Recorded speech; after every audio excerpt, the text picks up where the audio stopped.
who is more of an entrepreneur than I ever expected based on the things that I heard about you coming into this evening. Somebody that has come from the world of fashion photography, has done collaborations with MIT, that has taken non-traditional food and beverage technology and brought it into the spirit space, and is working with all these cool venues and brands and building brands and finding new and interesting ways to tell stories around spirits. So we're like a few minutes in, so we're basically, your guys are like hanging out while we flirt with each other and figure out how, like, you know, if we're gonna hang out next week and be friends, industry friends, right?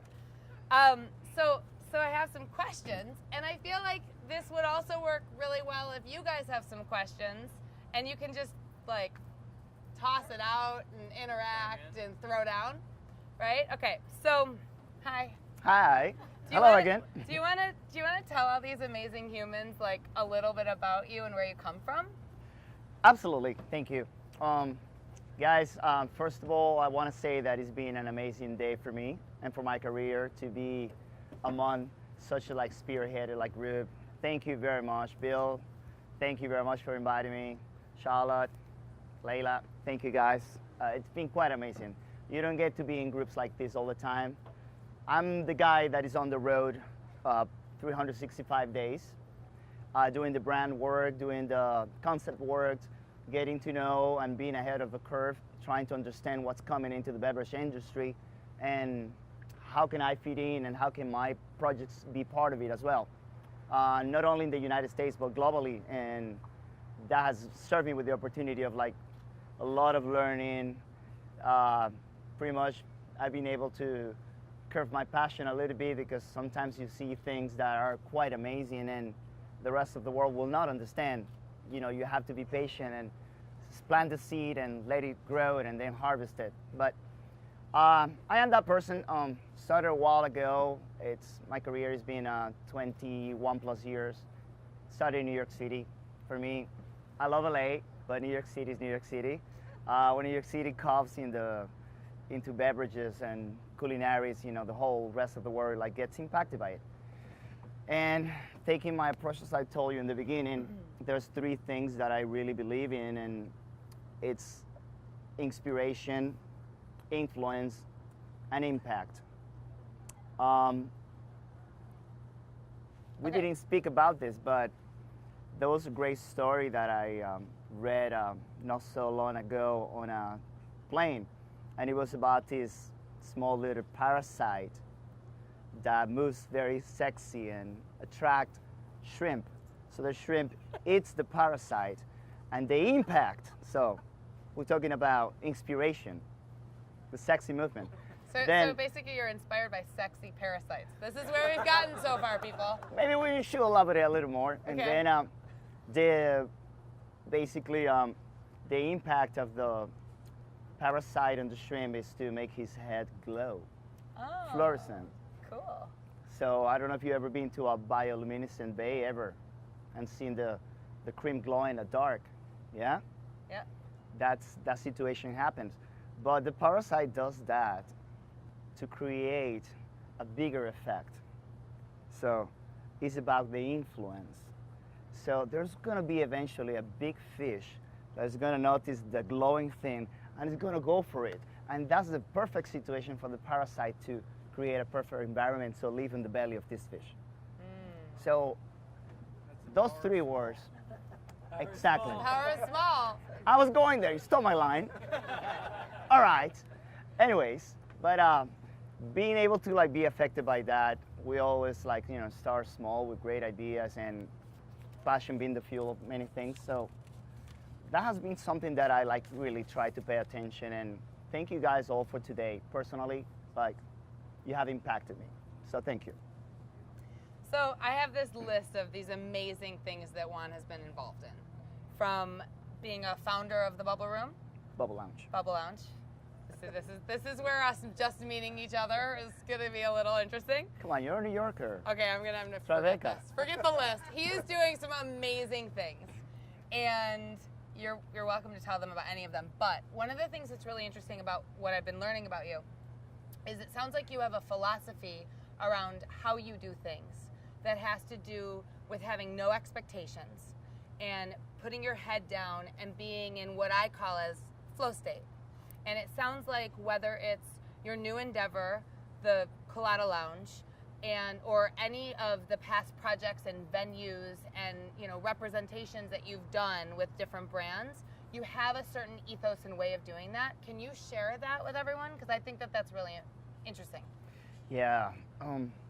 So every time you get to be part of a group or a movement or a situation or a consulting occasion, and I would say you need to understand your prey.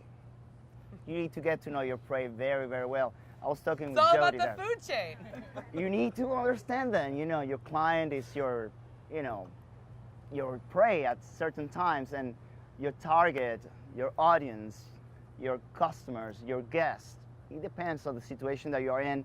You need to have a cool understanding about it and taking a cautious approach and being able to bring in heavyweight knowledge, techniques and things, but being cautious about how you lay things out is important. I can come up right now with like a cool little like mobile bar right now and start deconstructing a cocktail and dissecting it and serve it to you in 17 parts. And if I don't like lay out the ground for it, it won't be understood and it will be something that just pass. So being able to like be cautious about it and educating your customers is important. In other words, patience is great. But Oscar Wilde used to say, a grapefruit is nothing but a lemon that had an opportunity and took advantage of it. That's amazing. I'm gonna get my prey. So in those situations, I've been able to collaborate with chefs like Jose Andres, Ferran Adrià, Albert Adrià, pioneers in the molecular gastronomy, but picking up, pieces and bits and see how you can mold to that situation is quite important, I like to say that behind every cocktail there's an amazing story, and it's up to the bartender to tell it. I can make a beautiful. What's the story behind this cocktail? We can talk hours about this cocktail, hours, Okay, we'll save Books. that. We'll save that. And at the end of the day, it's about the relationship that you create with your guests, with your consumer. At Colada shop, we're like an 80+% recurring consumers, like guests. If I don't make eye contact and make them feel like they're in Cuba and our little concepts. Colada shop is a Cuban outpost that embraces Cuban culture and bringing it to our guests, You walk through those doors and I don't, inspire you, and by the time that you leave, you're not like half Cuban, I failed. So when you go to that concept of every cocktail has a story, like where do you start? So beverage is a vehicle. There's always been a cocktail in every important decision in the world, from politics to technology to whoever, like wars have been solved over cocktails, love affairs, you name it. There's always been a bartender around, let's face it. The economy is great, bartenders. The economy is down, you go to the bar too. So it's a recession-proof type of situation, but it's that element of gratification that the bartender or the bar industry people get when they provide that experience to their guests. It's that psychology play that the guest is always like looking for, that need that connection. I always tell bartenders when I train them and beverage programs owners that if it's Friday and it's 5 o'clock and your face, your picture doesn't pop up inside of somebody's head saying, let's go visit my friend Juan, he's the best bartender, let's go and gather some friends. If that doesn't happen in their minds, you failed. Because this is what we do. It's not a one-time encounter, it's an eternal encounter. I go to so many bars that, hey, you were the bartender at this and that, and they might not know my name, but they remember that experience, that hospitality that happened. Yeah. And it's about like creating that connection. It's about the little details. We've been talking about it the whole day. Those little things that perhaps big companies are like pacing through factories and going in, high speeds that they don't stop and see those things, but it's about those little things, like Okay, those so things. you told me a little bit. You were like fashion photography, ended up in a bar collecting phone numbers of sexy women, ended up behind the bar in a pinch hit situation, and you get this eclectic, big human who you need to impress. What's your first cocktail? Well, there's a psychology behind a cocktail. I would say the ultimate menu is the server or the bartender. Because, okay, letters, fonts, I can make any cocktail look good in a menu, but it doesn't mean it will be your perfect cocktail for you. So it's about connecting. It's about realizing that there's a person, there's a relationship happening here that I need to understand. Where you standing today, how you're gonna feel when you leave, and where you're coming from. And based on that information, that data that we get to mentally gather, I get to create a cocktail. People always ask me, what's your favorite cocktail? And it depends. If it's for me to drink right now in this environment, or if it's for me to make it to a guest. So, woo. That's a great question. I will make this lady. Well, okay, New Yorker, love mezcal. I'm a Detroiter, actually. Okay. But there's a lot of it in my life. It's super easy. You see, guys, this is such a great exercise because we are all analyzing her right now.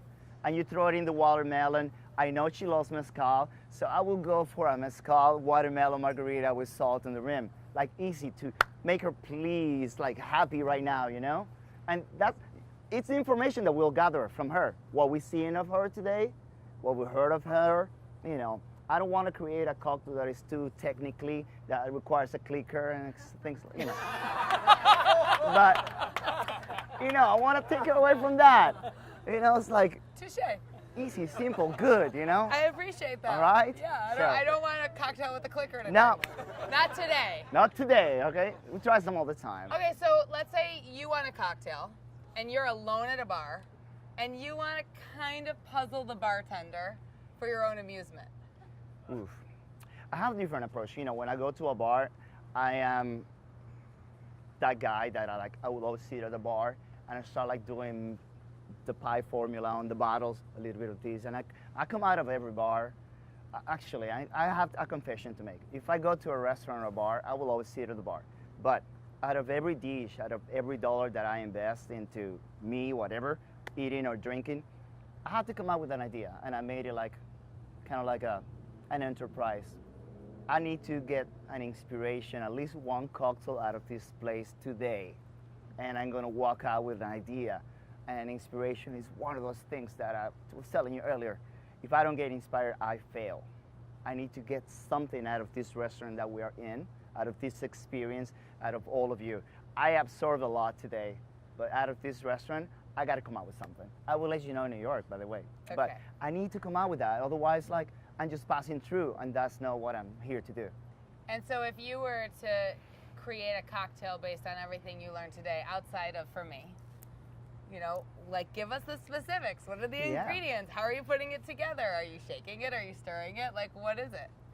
Well, already, it will definitely be a shaken cocktail. Okay.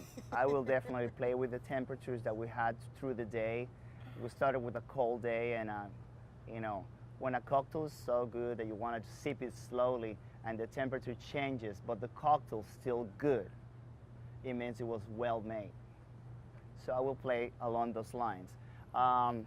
Definitely will have a strong dosage of West Coast hospitality with a beautiful dosage of acidity to make things light and delicious. And then we gotta find out, how to make a cool sugar substitute, to play along with it. So that's my California cocktail for all of you today. Yeah. Good. Who's got questions? I still have kombucha, I was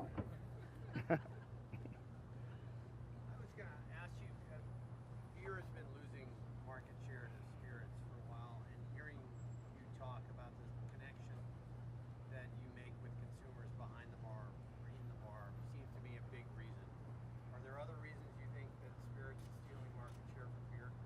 Yeah. You know, it's in part. You know, I was having this conversation earlier with somebody today, and Asim was there. We were talking about about like 9 years ago, this whole craft cocktail movement was a 0.1% of the beverage industry. Nobody cared, nobody believed in it, whatever. It's just, they're just guys with a bad attitude, mustaches, and best chest, and they think they know everything, and they don't say hello. That was a misfortune, but you know, the whole movement really caught up into some people. There is the culinary bartenders out there, there is the hospitality bartenders, and that being said, being able to be the authorities when it comes to everything behind the bar, it gives them a good like role into like the suggestive mode. When we go to a supermarket, we don't ask the clerk, hey, what do you recommend on toothpaste today? We know what we want. We just go and grab it because that's what we use. But when we go to a bar and we see like 300 bottles and different countries and languages and the menu is like this long, and we're like, whoa, what do you recommend today? You know, because you're the expert.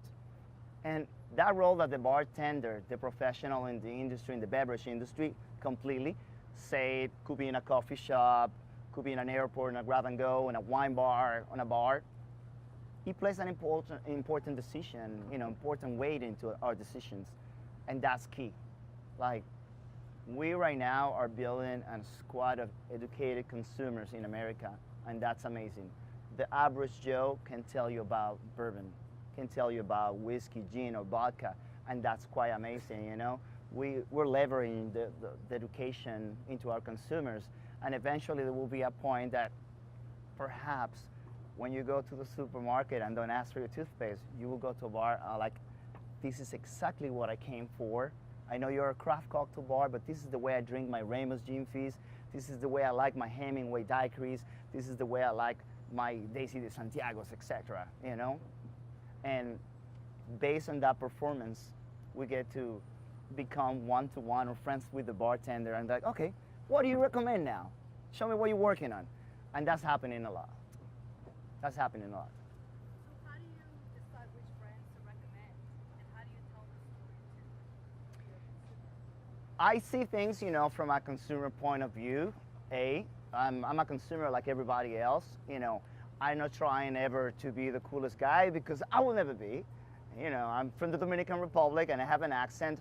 I'm not gonna be the guy that's gonna be selling you Japanese whiskey. You know, I'll stick around with tequila, mezcal, rum, you know, and that's quite great. But being able to like be in a bar and, you know, being in front of so many brands and so many spirits, think about it, like we distilling vodka and whiskey and gin left and right in our country right now. And everybody has a different philosophy about everything. But as a chef, stepping aside from the consumer, as a chef, you're somebody that will like find a niche for everything. A chef is somebody that gets in the morning, mise en place is done, he goes in with his fingers and tastes everything because he's gonna start cooking. And that's the approach that bartenders should have as well. There's tons of brands. You need to know them so well that when somebody comes and asks you just for a simple gin tonic, you need to be specific about why you're gonna use that gin, because it's gonna be different from all the others. They're all different. And why you're gonna choose that tonic to pair it with for this specific guest. And I think that that's true of every brand. I mean, especially in food, beverage, beer, and spirits. It's like, we heard that, you know, today from the marketing panel and throughout everybody's talks. It's like the power of story to connect with people in meaningful and authentic ways. Yeah, you know, keeping the stories, the story sells. That was one of the themes today, you know, the facts, you know, tells, the story sells. And that's amazing, you know, like, it's true.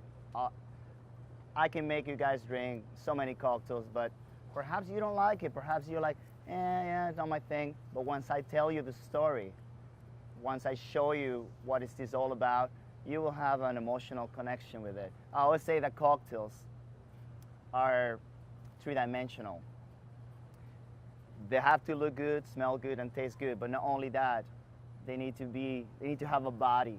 That's the vessel that you're gonna serve it with. I have open bars that every glassware, I went on a spree of shopping vintage glassware. Let's not talk about money on that one.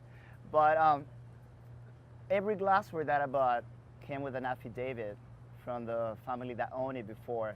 So for me, that was a story to tell. You're drinking from the Parker's family glass. The cup is a That's replica awesome. of the last breast of Marie Antoinette, you know, and blah, you can tell the story. That kind of, you can go that far, you can go deep into this. But the vessel is definitely the vehicle. You cannot serve every cocktail into every vessel. There was the a bo- wall inside of glasses, and I sat there and deliberated over what glass I would pour your What Gem glasses? and Bolt mezcal in. You'll have to go look at it afterward. I saw it. But Of course you did. that being said, there's the body, there is the spirit, which is the spirit of choice. And why are you using vodka versus white rum versus whiskey or versus cognac or aquavit or name it? Why? That reason, you need to be convinced about it, be strong about it.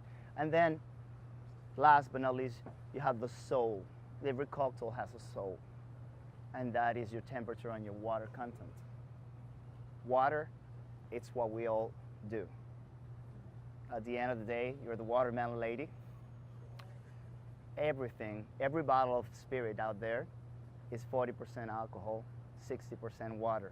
So we're the experts on the water. So we're all selling water somehow. So if you don't understand water, you're not understanding your industry. The spirit is very important. The body, it's water, and that's the most important. Sorry, the soul is the most important of all of it. I mean, I don't know where to go after we go to the soul. You know, thank you so much. That's Thank you. amazing. This woman is amazing, huh? This guy's amazing.